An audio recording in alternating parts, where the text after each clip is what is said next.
Hi, good morning. We're looking at we're carrying on with chapter 4, and we are moving on to the first phase of what's referred to as throughput accounting. Ultimately, what we're dealing with here is further efficiencies. We are going into the factory and trying to understand how to best, if you like, manage our inventory, how to best manage our costs, and prevent overstocking inventory, and remember that once you have inventory sitting around, the problem with inventory is that these two things. One, I'm assuming whether you're buying the inventory on credit, the key point is that you have money tied up in inventory. But the key here, think of a process, right? And you have A, B, C, D, E, and because it's a process, you have a product that has to pass through all these to finally come out here. Now, the key point here is that there's no good. We'll see this in a second. There's no good having A and B operate faster than C and D, because all you have is this build-up of inventory. So if these are making goods at 1 every minute, and this is only processing at 1 every 5 minutes, you'll have inventory stacking up here. This is the problem. So once you have inventory stacking up here, you have in effect invested in inventory that now has potential only to do two things. It can't be sold on its own. It has to wait. So it probably has to go into the warehouse, and at some point, who knows, might become obsolete, might become damaged. But the key point is you have money tied up in it, if you like. And in effect, you have people waiting around, if you like, because you're now making all this inventory, if you like, to go through C that is either slow just because of the nature of the machine, or broken down, or whatever. So if you can see that there's a sense in sort of asking, well, what's going on at C, and maybe we can probably only move as fast, if you like, as C, therefore not making as many of these, but making them only to the pace of C. So when I talk about this question of total quality management just in time, I'm really arguing for the efficiencies that we've been talking about earlier on, which is what we're trying to do. So immediately, if I'm not doing this, well, I've got the money, I've got money to use for other things, if you like, and people to use for other things, although I accept there will be some idle time, given that there's a slowness here, which is what we're going to discuss in this first video, maybe first two videos. So this area of accounting, where we spend time trying to analyze what's going on in the factory due to a process, if you like, we apply it to something else later on, but we just analyzing this process is referred to as throughput, if you like, accounting. We'll come and see the application in what's referred to as key factor analysis, but the key point is that, which you've seen before, this idea of throughput accounting, and also referred to as in a twin description as a theory of constraints. So what is the aim? What are we trying to do here? Ultimately, we recognize that we have a scarce resource. And when I say a scarce resource, it might be like what I was saying earlier on, a process of A, B, C, D, and E, where C might just be labor, but you don't have enough of it, and you need to get through C. A and B are fine, you have everything waiting, but it needs to go through C to go to D. So C, in effect, has become this, unfortunately, for whatever reason, you don't have enough of it. So it might be labor hours, it might be machine hours. So the question is, how do we make the best use of this scarce resource in a just-in-time, in an efficient, in trying to enable an efficient environment, not just piling up stock and then dealing with it, because in effect you're spending money, but you're not really making any. So in effect here we have a problem. And so throughput, if you like, is a measure of profitability, and again, what we're trying to find out here is how do we increase contribution or overall, which is what we're trying to do here.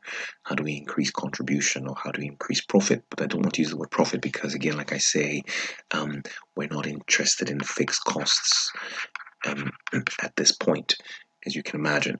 Again, I've highlighted several times, even in the other lectures, that the cost of making a product, the actual item itself, there are no fixed costs involved. It's very much, if you like, revenue, and if you like, the direct costs.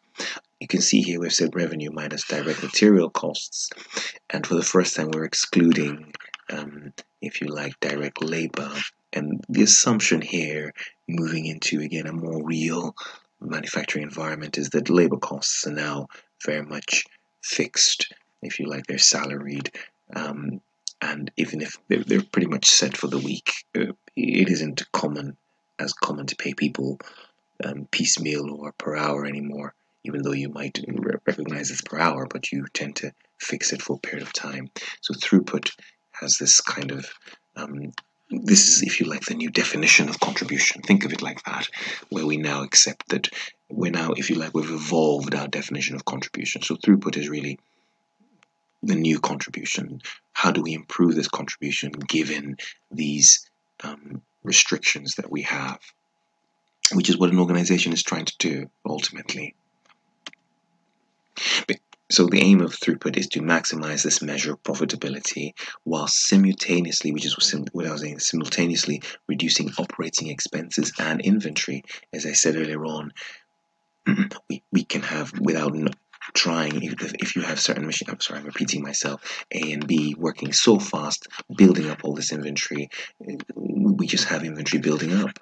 So ultimately, we're just trying to look for the way to make sure we can minimize that inventory buildup, if you like, and also, of course, minimize operating expense. Not only have we building up inventory, but we've been working so hard on these machines, and we have these additional operating expenses that we could have avoided if we are moving at the pace of C. No one is saying this is a good thing, moving at the pace of C, but we'll see that ultimately the next question we should be asking is, well, how do we get rid of C and bring a better machine in, and then keep on pushing up, if you like, production.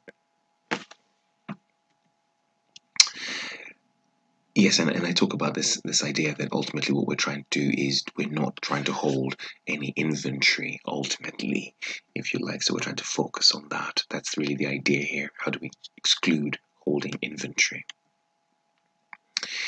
And again, this machine C that I was talking about is typically referred to as a bottleneck.